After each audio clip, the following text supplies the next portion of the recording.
When was your gut feeling actually right? When my mom remarried Ron, we moved into his creaky old house with this dark basement that gave me the worst vibes. The first time I went down there to do laundry, I saw this locked door in the corner. Ron said it was just storage full of old junk he never cleaned out. But something about that door made my stomach twist every single time I walked past it. My mom thought I was being dramatic. "Callie, you're just not used to old houses," she'd say whenever I brought it up. But I wasn't imagining things. At night, I'd hear these weird sounds coming from downstairs. Soft tapping, scraping noises. Once, I swear I heard crying. But when I told Ron, he just shrugged and said it was probably pipes or the furnace settling. The sounds got worse. Every few nights around 2 a.m., I'd hear the basement door creak open and footsteps going down. I'd peek out my bedroom window. But Ron's car was always in the driveway. He wasn't leaving. He was going down there for something. One weekend, Mom went on this work retreat thing, leaving me home alone with Ron. That night, I heard the basement door again. I grabbed my phone and crept to the top of the stairs. The storage room door was wide open, and I could see light coming from inside. My hands were shaking as I tiptoed down, but I was too scared to actually go in. Instead, I just pointed my phone toward the open door and took a few pictures with the flash off.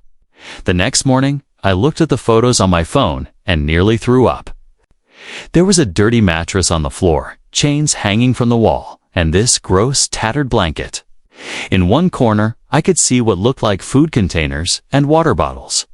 My heart was pounding so hard I thought I might pass out. I didn't even pack a bag. I just grabbed my phone and ran straight to school. I went directly to Mrs. Kim, our guidance counselor, and showed her the pictures. Her face went completely white. She locked her office door and called the police immediately. When the cops showed up at the house that afternoon, they found Ron trying to clean out the room. Turns out he'd been renting it out on these sick websites for what he called role-play captivity experiences. The police said people would pay him to be locked up down there for days at a time. But here's the really messed up part. They found a silver bracelet under that mattress that belonged to some woman named Jaime who'd gone missing 3 weeks earlier. The police said she'd answered one of Ron's online ads, thinking it was just some weird role-playing thing, but she never came. Back home, Ron got arrested that same day. My mom came back from her retreat to find police cars in our driveway and our house wrapped in crime scene tape. We stayed in a hotel that night and moved out before the week was over. Mom kept apologizing, saying she had no idea that Ron seemed so normal when they were dating. The police found evidence that at least 4 other people had been held in that room over the past year. Most of them were too scared or embarrassed to report it, but after Ron's arrest, they finally came forward. The nightmares didn't stop after Ron was arrested. If anything, they got worse. I'd wake up drenched in sweat, heart pounding because I could still hear those footsteps slow, deliberate creaking down the stairs in my dreams.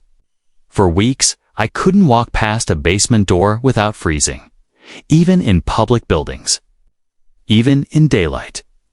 But the real horror wasn't just what Ron had done, it was how easily he hid it. I started thinking about all the little things I'd ignored. How he always double-locked the basement door at night.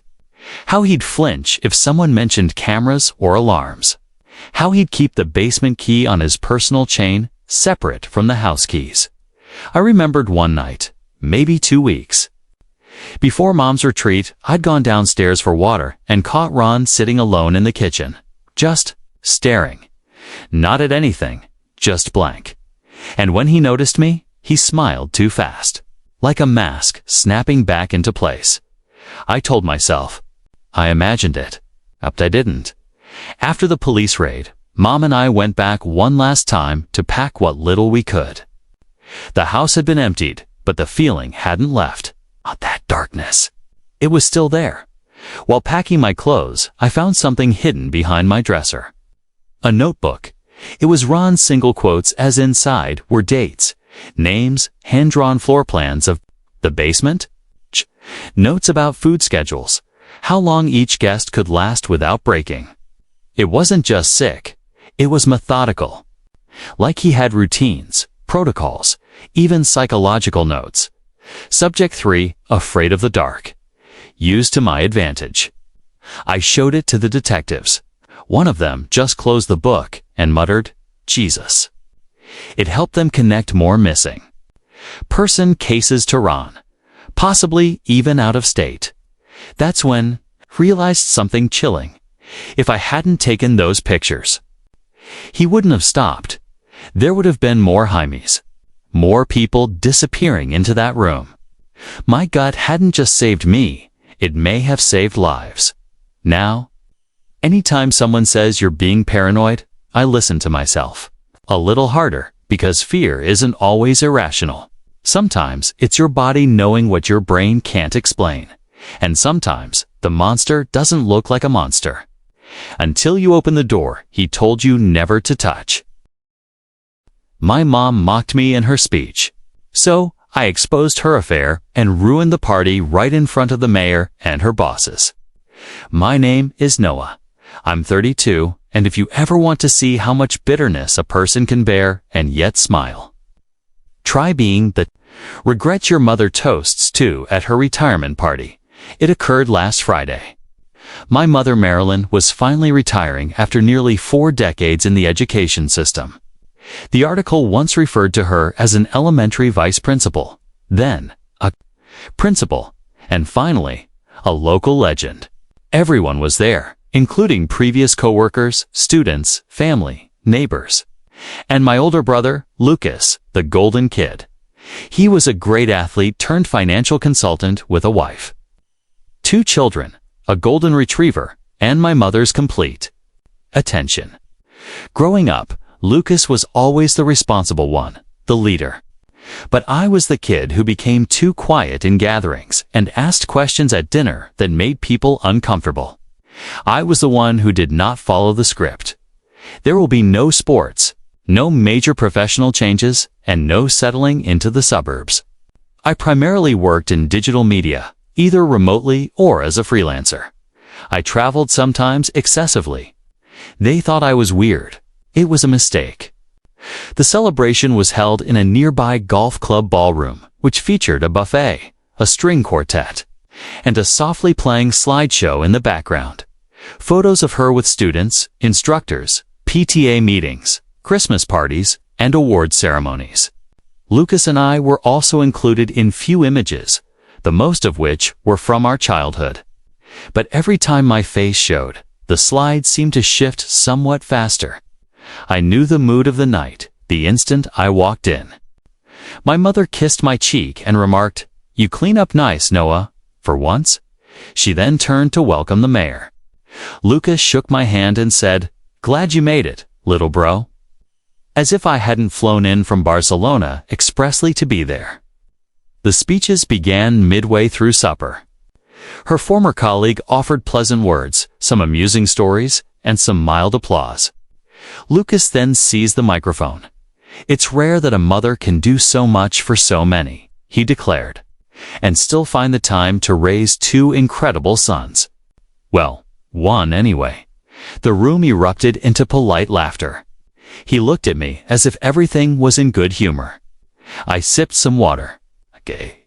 Mom finally took the stage, her hair well fixed and her flowered blazer matching the napkins.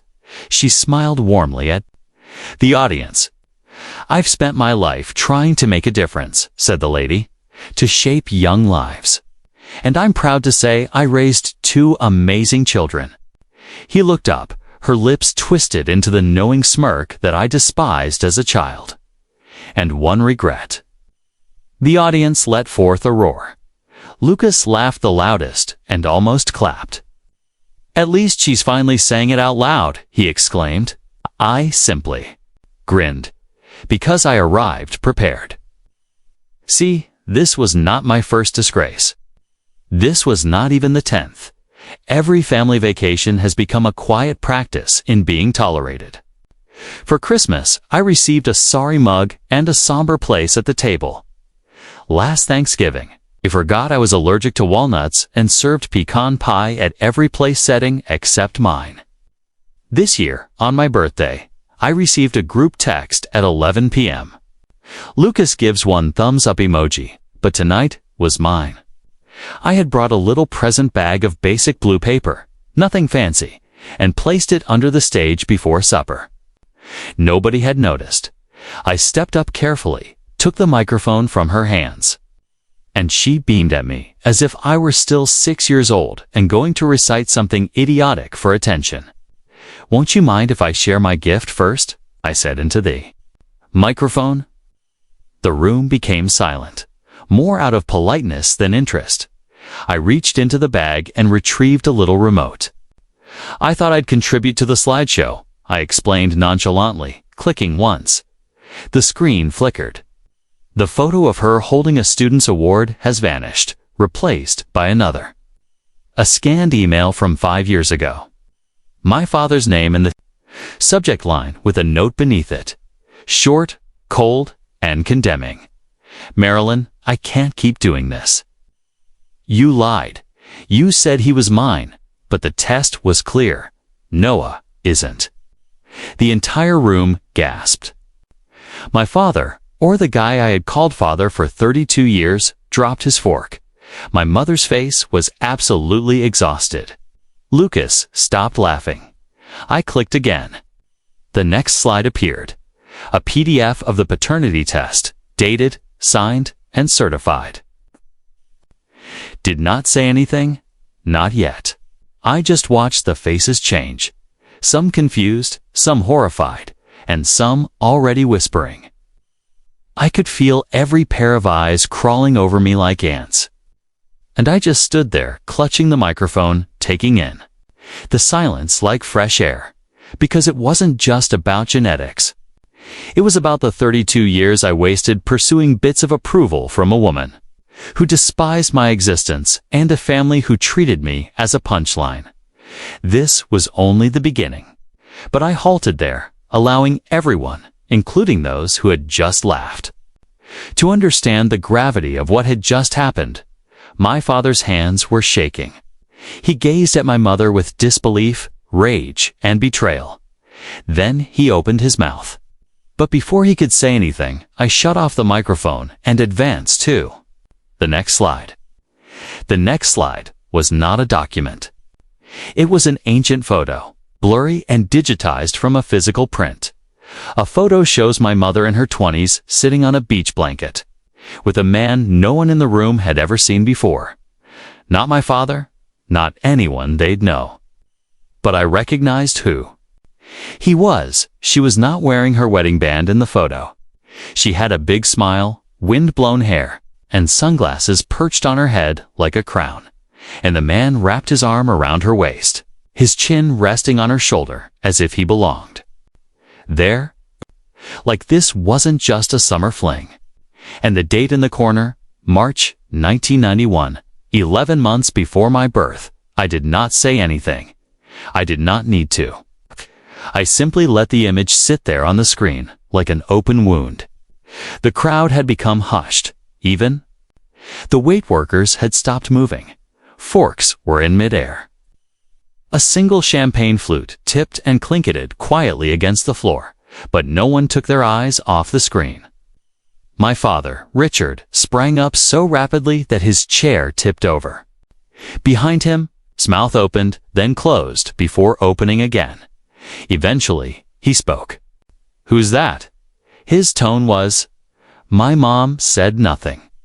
She had not moved, not 1 inch. Richard went forward, his gaze fixed on the photograph as if it were a ghost. "Marilyn, who is that man?" Nonetheless, she said nothing, so I answered calmly and clearly.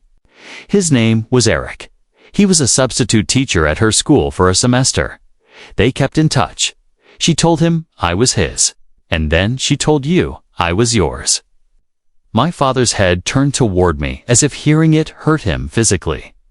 "How do you know?" All this, I removed a folded letter from my jacket. He wrote this to her back in 2001. She kept it. It was in the attic. I found it last year when I was helping her move boxes. I handed it to him. He did not reach for it at first. Then, cautiously, as if he did not trust his own limbs, he grasped it, opened it, and began reading. As he did, his look shifted from astonishment to pain, then to something else entirely. "You knew?" he inquired, still looking at her. "You've known all this time, and you let me believe." His voice cracked. "You let me raise him, pay for everything, sit through this." He pointed to the party, the cake, and the attendees. Richard, my mother, finally attempted to speak, but her voice shattered like glass. "You lied to me for 32 years. His voice grew louder now. "And you let our son know. Your son grew up thinking he was the problem." I looked at Lucas. He appeared pale, as if he was finally performing the math in real time, and everything he had ever believed had twisted sideways. He stood up. "Wait, what is this, Noah? What are you saying?" I turned to face him. "I'm saying you've spent your whole life lording over me like I was some burden, some stain on the family, but turns out I was never really part of it. Not the way you were, not to her. I was just a reminder of something she tried to bury." Lucas opened his mouth and then shut it. No comeback this time. There's no punchline, just silence. I took a step forward and peered out over the crowd. You all toasted her for being this pillar of the community, this hero of education. But here's the truth. She built her image by erasing parts of her life she didn't want to acknowledge, starting with me. The room was really silent. Someone in the back, one of her teacher buddies, stood up and quietly exited. Then another. I clicked the remote again. This time, the screen turned black. No more slides, just me and the microphone. "I didn't come here to ruin a party," I explained softly. "I came here to end a lie." Then I placed the microphone on the podium, walked to my seat, and sat down. The tension did not break. It stretched thick, silent, and terrible. Richard was still clutching the letter and staring at the paper as if it were an X-ray of everything he didn't want to see. My mother still hadn't moved. She eventually spoke after what felt like a minute. "You had no right," she replied, her voice low and trembling. I turned to face her. "No, right. You stood up in front of everyone and said, you raised 2 amazing children and 1 regret. You made this public. I just gave them the context."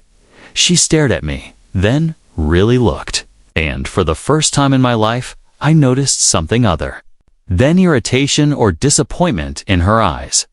I saw terror. Not of me, but of everything collapsing in real time. Her reputation, her marriage, and her meticulously maintained legacy. "This isn't fair," she said quietly, almost to herself, and it made me giggle. "Fair?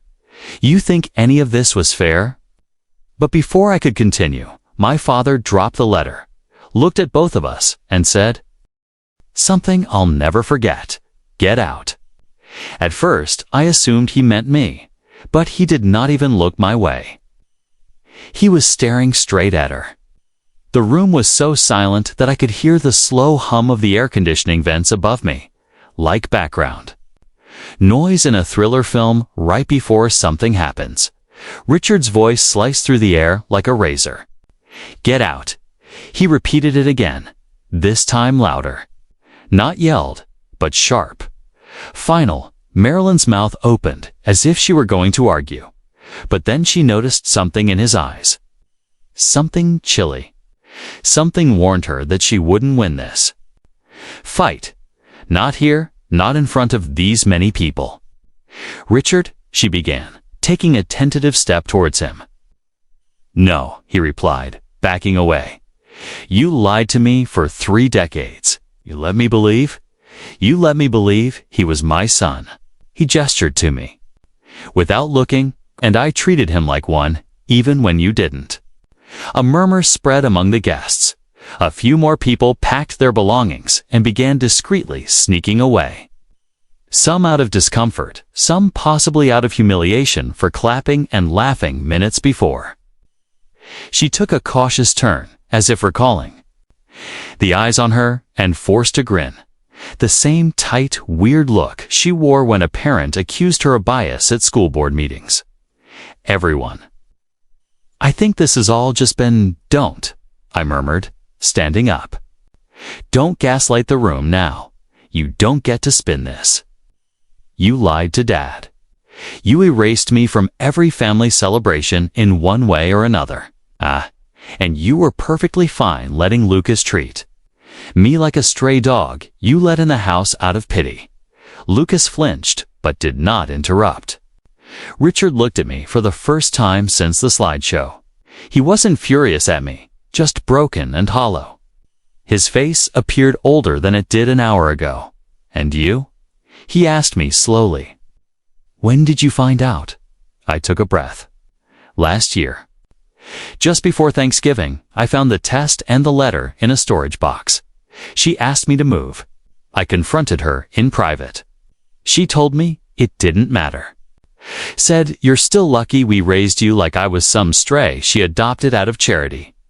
He shook his head slowly and almost in amazement. "And you didn't tell me?" I looked down and then back at him. I didn't know how. I thought about it 100 times. I wanted to scream it some nights, but every time I came close. "I just see how happy you were to still believe it. How much it would break you." His shoulders slumped. Then he gently whispered. "It still broke me." My throat clenched, but I did not look away. Across the room, Lucas straightened up taller, as if something had snapped in his mind. He pointed at me. "You planned this? You waited until her retirement party to drop this bomb. You wanted to humiliate her. You wanted to ruin everything." I gently turned towards him. "You mean kind of like how she called me her regret in front of 100 people while you laughed? That kind of humiliation." His jaw stiffened. "You think I ruined the night?" I inquired. "Number one revealed the truth. You just don't like how it made you look." Lucas made a step forward. "You could have done this quietly, privately, but no, you wanted the show, the drama." I nodded. "You're right. I did want it public because every ugly thing you two have done to me has always come with a smile and a microphone. A backhanded comment at a birthday, a toast with a dig, a wedding speech where I was the punchline. For once, I wanted the truth to be the loudest voice in the room." He did not respond. His hands clenched, but he remained motionless. Behind us, the desert table remained undisturbed. One of the balloons attached to the chair had somewhat deflated, drooping as if it no longer wanted to be a part of the party. Marilyn finally approached the exit, one hesitant step at a time. Gripping her purse as a barrier, she said nothing to anyone, including Lucas, me, and Richard. Then she was gone. The door shut behind her with a quiet, echoing click.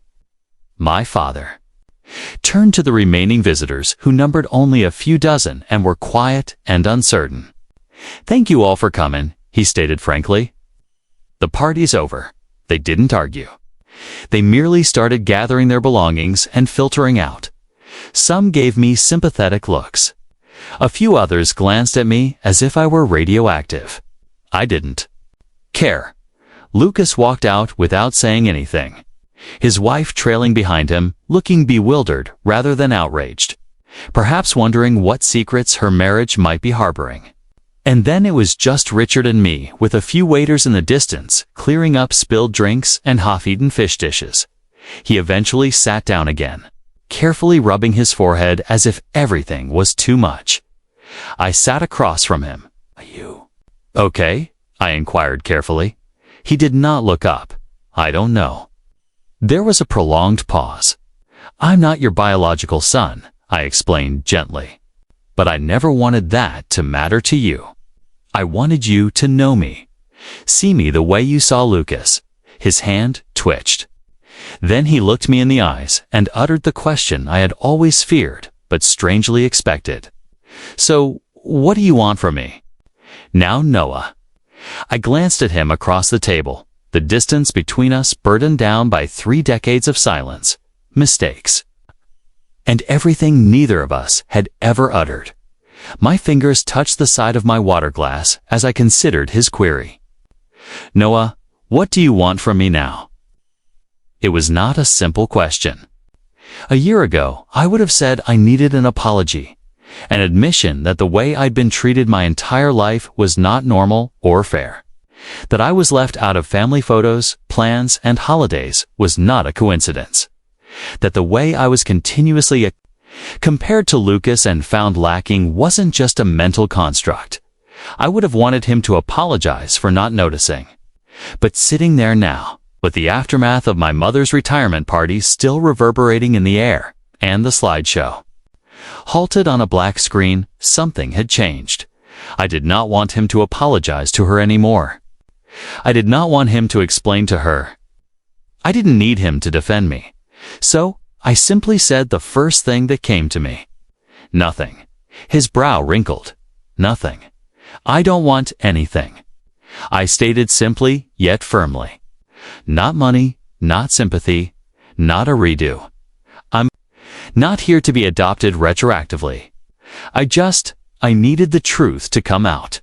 I needed you to see it. All of it. He gazed at me, searching for anything in my expression, perhaps anger or resentment. He probably expected a speech about how I desired a relationship or how we might reconcile. Instead, I sat quietly with my hands folded on the white linen tablecloth. "You could have told me in private," he repeated, echoing Lucas's earlier statement. "You had time?" I nodded. "I could have, but then it would have been swept under the rug like everything else." She would have cried. Lucas would have called me ungrateful, and you would have defended her. You know it. I know it. He did not argue. I leaned forward slightly. Every time I stood up for myself, I was told I was being difficult. Every time I asked why I wasn't included or why I was treated like an outsider, someone made a joke or changed the subject. I was always too sensitive, too dramatic, too much. There was a long silence between us. "I'm not trying to punish you," I said softly. "Now, I spent the majority of my life wondering what was wrong with me. And the reality is, I was never broken. It was simply uncomfortable." Richard's eyes glistened. He looked down and tightened his fingers on the armrest of his chair. "I remember," he replied softly. "When you were 12, you wanted to go to that writing camp in Vermont. You begged for weeks. I remember too. I created an essay for a partial scholarship, mailed it myself, and told my parents every day how much I wanted to go. She said no," Richard said, his voice distant. "Said it was a waste of money, said we couldn't justify it." I nodded.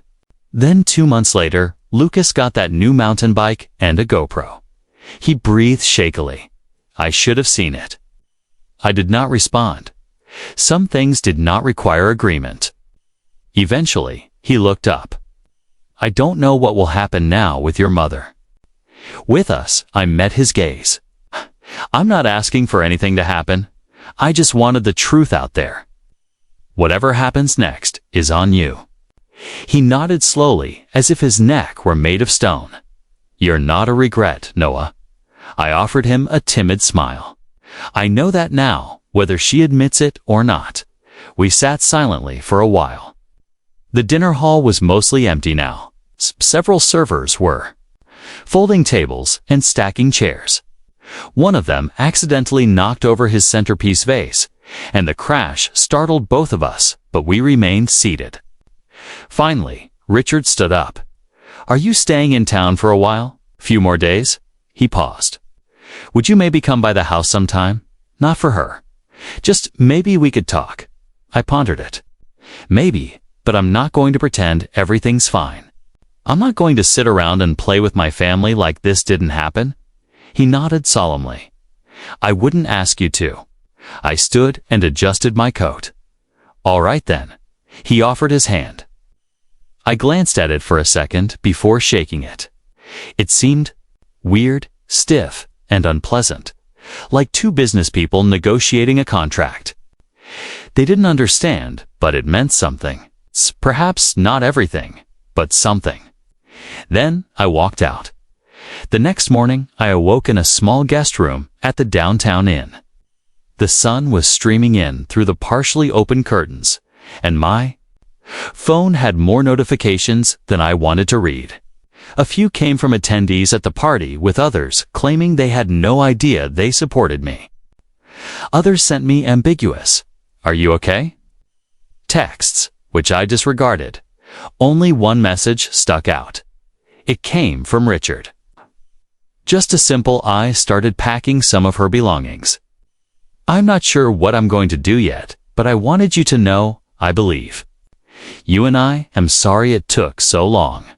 I did not respond right away. I simply sat down the phone, glanced out the window, and sighed.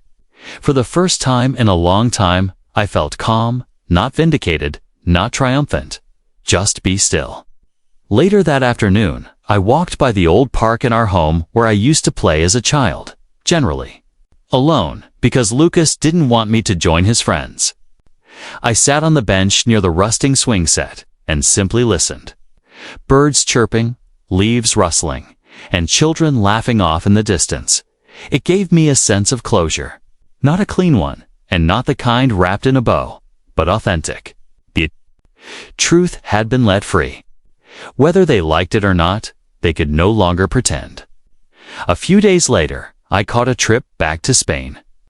As the jets soared above the clouds, I reflected on how bizarre families were and how blood, last names, and childhood images did not always indicate closeness or affection. Sometimes they simply meant a shared past, and history, when left unchecked, had a habit of rotting in the attic like neglected boxes filled with lies. I never heard from my mother again, not directly. I learned from a cousin months later that she had moved in with her sister in Arizona. I told folks I am her and altered the story. She maintained her pride. She always would. Lucas just sent one short and personal email, something about wishing things had been different. I didn't respond, but Richard stayed in touch. Initially, there were a few emails, then a phone call, then another. We did not rush into anything. There were no big reunions or emotional breakthroughs. But each discussion was a step, a choice. Over time, we discovered something that resembled what we had never had before.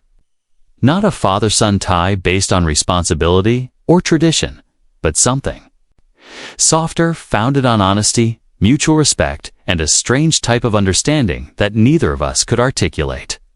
It was not ideal, but that was sufficient. Sometimes that's all you have.